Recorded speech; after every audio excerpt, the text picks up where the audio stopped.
akhir-akhir sesi ini saya mau tanya, seperti apa gambaran idealnya Kaltim nanti gitu Bang? Ketika IKN berdiri. Saya berharap begini, IKN ini membawa rahmat lagi nih buat Kalimantan Timur, karena rahmat karena rezekinya Kaltim itu kan tidak habis-habis ya.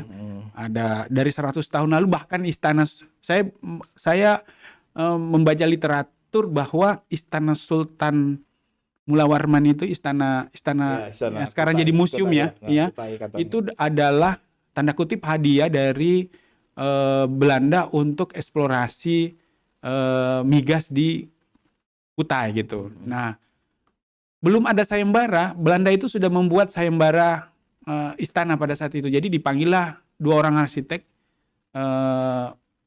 yang pemenangnya jurinya itu Sultan Kutai, dan akhirnya Sultan Kutai memilih nama arsiteknya Esturji. Orang Belanda. Tapi memang dia arsitek terkenal dan banyak. Dulu kan yang arsitek itu kan lebih banyak orang Belanda ya, pada zaman itu. Nah, dibangun dan disayembarakan. Jadi belum ada sayembara, mereka udah membuat sayembara tuh. Nah, dan juaranya itu namanya Esturji. Esturji salah satu arsitek topnya India Belanda pada saat itu. Dan harus diketahui Istana Mula Warman itu adalah salah satu karya arsitektur terbaik di Pulau Kalimantan. Yang sekarang jadi museum. Museum, dan mohon maaf agak menggenaskan sebenarnya kondisinya. Itu mestinya dipelihara dengan baik karena itu adalah sebuah warisan sejarah kepada kita, yang memberikan informasi bahwa Kalimantan Timur ini memang tidak lepas dari kota yang berkembang karena sumber daya alam. Nah, dengan adanya IKN ini kan sebenarnya harapan kita ada sebuah hal baru gitu ya. Ada pembangunan yang sangat masif, dan harapannya juga dengan undang-undang dan undang-undang ibu kota negara sebenarnya kan sangat berpihak kepada warga lokal untuk terlibat. Tapi pertanyaannya apakah kita cukup siap dengan itu? Nah, itu menjadi hal lain lagi gitu. Harapannya lagi bahwa IKN ini menjadi menjadi bagian yang tidak terpisahkan dari kekayaan yang dimiliki oleh Kalimantan Timur. Nah, cuma memang tadi meredefinisi ulang visi dan misi kawasan kita gitu. Ya, itu yang mungkin perlu pemikiran panjang gitu. Ya, dan tidak berpikir biasa-biasa saja, harus berpikir luar biasa, yang seperti dilakukan oleh Uni Emirat Arab ya. Yang merubah konsep atau paradigma wilayahnya, kotanya gitu ya. Jadi bahasanya gini, Kaltim pasca migas dan sekarang siap menghadapi IKN. Ya kan begitu ya. Siap. Migas kan sudah mau habis juga gitu. Migas batu bara ya mau habis. Nah, kita harus siap menghadapi ibu kota negara yang dengan anggaran yang begitu besar gitu. Dan menjadi tanda kutip rezeki buat warga masyarakat Kalimantan Timur. Tidak hanya sekedar jadi penonton dan jangan sampai gitu. Jadi penonton dan juga hanya mendapatkan masalah dari imbas balik ibu kota gitu ya. Iya. Oke. Bang, ini kita ada pertanyaan dari YouTube Tribun Kaltim Official nih ya kan.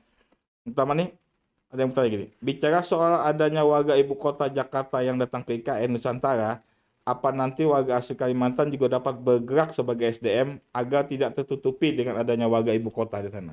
Kan ada undang-undangnya sekarang.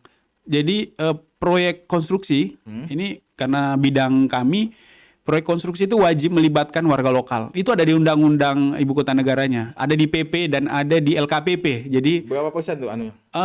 Tidak ditentukan, tapi harus berKTP Kalimantan, bukan Kalimantan Timur ya. Sekalimantan boleh terlibat di situ. Karena memang membutuhkan banyak sekali orang gitu. Iya. Membangun IKN ini kan sangat besar gitu. Sumber daya manusia yang dibutuhkan. Tapi ya itu tadi harus bersertifikat ya. Harus punya kompetensi gitu. Oh, ada persyaratan khususnya gitu Bang? Iya, kalau tenaga-tenaga yang ahli harus bersertifikat. Misalnya kayak saya arsitek harus punya sertifikat. Kalau enggak punya sertifikat ya jadi penonton juga. Tapi gini Bang, kalau bicara soal IAI, apakah IAI juga terlibat di pembangunan ibu kota nanti? IAI Kaltim sendiri kita bicarakan. Jadi gini, IAI secara nasional itu di awal menjadi bagian. Jadi semua pemenang sayembara itu adalah anggota IAI. Semua pemenangnya. tentu yang menang yang hebat-hebat ya, harus diakui gitu. Saya kebetulan terlibat menjadi salah satu peserta sayembara Istana Wapres. Cuma kurang beruntung, tim saya itu hanya menjadi juara 3 untuk sayembara Istana Wapres. Makanya sedikit banyaknya saya mengetahui proses dari sayembara tersebut, dan itu dilakukan dengan sangat terbuka gitu. Nah, kalau di sayembara master plan-nya kan melibatkan perencana dari seluruh dunia. Jadi tim yang juara itu melibatkan perencana dari berbagai negara di dunia. Kalau yang sayembara yang terakhir Istana Wapres, kemudian kompleks yudikatif, eksekutif dengan bangunan kawasan kawasan peribadatan, itu banyak melibatkan hampir 100% orang lokal. Orang lokal Indonesia ya, maksud saya, orang Indonesia gitu. Jadi arsitek dan perencana ruang di Indonesia terlibat dalam pembangunan ibu kota negara. Selanjutnya ini bagaimana dengan IAI Kaltim ya? Itu tadi kami lagi berupaya untuk mendorong terbentuknya lisensi arsitek. Jadi kalau lisensi arsitek itu setiap kegiatan di ibu kota negara wajib bekerja sama dengan arsitek Kalimantan Timur. Ini sekarang sudah ada di kantor gubernur. Mudah-mudahan dalam waktu dekat lisensi arsitek itu akan menjadi bagian penting dalam pembangunan ibu kota negara supaya kami bisa terlibat. Jadi ibarat F1 ini kita jangan duduk di tribunnya ya. Betul. Kita ada di boleh lah. Ya, gitu meskipun motornya yang enggak terlalu kencang tapi bisa lah ikut ya. Iya. Tapi Bang, kalau bicara soal pemenang sayembara ini apakah sudah mewakili kearifan lokal desainnya itu? Kalau menurut saya yang kemarin menjadi juara itu sudah menjadi sudah mengadopsi kearifan lokal, karena diwajibkan misalnya itu ramah terhadap lingkungan, kemudian memiliki konsep masa depan kota yang berkelanjutan gitu. Nah, salah satu yang menarik menurut saya ada juara yang atapnya itu menggunakan solar panel semua. Jadi tenaga matahari semua. Jadi listriknya nggak dipasok dari. Nggak ada lagi. Jadi betul-betul listrik itu berasal dari panel surya. Bangunan Istana Wapresnya keren. Nanti Mas Janu saya kirimkan tuh yang juara. Siap. Udah kita sempat ngelihat pas jadinya gitu nanti Bang. Pas sudah memang terbangun gitu ya kan. Iya, jadi ya itu tadi ramah terhadap lingkungan, menggunakan energi yang terbarukan. Itu kan kota-kota masa depan yang menjadi cita-cita kita semua. Jadi ketergantungan Kaltim terhadap migas itu mesti dikurangi gitu. Itu kan akan sumber daya yang akan habis. Oke, ada pertanyaan kedua, tapi kayaknya sama pertanyaan saya tadi nih Bang. Banyakkan desain pembangunan IKN Nusantara yang beredar saat ini. Bagaimana tanggapan dari Ikatan Arsitektur Indonesia baik dari desain dan struktur pembangunannya? Ya itu tadi yang terpilih ini adalah karya-karya terbaik tentunya, dan Kementerian PU lewat panitia sayembara juga sudah membuat standar-standar yang diikuti. Nah, contohnya tadi hasilnya yang keluar seperti itu. Bangunan tidak boleh dengan persentase tertentu tidak boleh menapak di atas tanah. Jadi dia konsepnya memang rumah panggung tuh. Rumah panggung. Kemudian penggunaan energi surya, panel surya, bagaimana aspek keamanan, kenyamanan penghuninya nanti itu sangat diperhatikan gitu. Jadi kalau kami yang setiap hari berkecimpung dengan desain dan perencanaan kota, itu IKN ini adalah nantinya ada laboratorium baru nih, perencanaan kota masa depan. Yang benar-benar dibangun dari awal. Dari nol. Belum ada di Indonesia yang seperti ini. Nah, kalau itu juga macet berarti udah tahu lagi itu. Kota direncanakan tapi masih macet. Nah, itu. Mudah-mudahan sih tidak terjadi ya. Oke Bang, mungkin terakhir dari saya gini, mungkin pesan dari kalangan arsitek khususnya untuk pemerintah di kota-kota di Kaltim atau pemerintah provinsi ya. Bagaimana menyikapi pembangunan IKN ini dan ya seperti tadi merubah visi dan misi itu, mungkin pesan ya. kita. Jadi menurut kami sebenarnya semua perencanaan kota itu sudah bagus ya, karena dibuat dengan dengan analisa, dengan konsep berpikir oleh perencana kota dengan baik. Tetapi kelemahan kita di kota-kota di Indonesia adalah pada saat pelaksanaan. Kita tidak konsisten dengan perencanaan kota yang sudah kita buat di atas kertas itu gitu. Kadang-kadang karena kepentingan bermacam-macam, akhirnya apa yang direncanakan berbeda dengan yang dilaksanakan.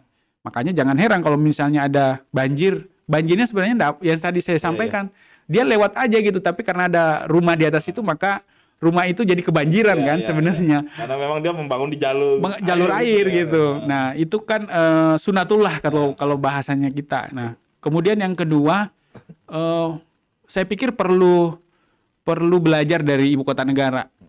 Konsep konsep bagaimana ibu kota negara menatap kota masa depan gitu. Kalau masih berpikir biasa-biasa saja, akan terjadi gap antara beranda depan kota atau bahasa yang disampaikan itu penyangga dengan kota IKN itu nanti gitu. Masa sih Mas Janu di sini ada kabel apa namanya saumnya dengan pengangkutan dengan kabel di sini masih naik, mohon maaf, angkutan lama gitu kan, yang menghasilkan polusi yang begitu besar dan sebagainya. Kita malah sibuk membuat jalur untuk kendaraan bermotor.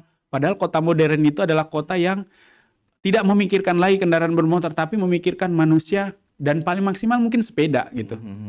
Jadi tidak ada karbon yang dihasilkan dari proses itu, karena kota masa depan itu memang kota yang ramah terhadap yang low karbon gitu. Nah, saya pikir ini tergantung leader ya. Perlu duduk bersama merumuskan masa depan wilayah Kalimantan Timur.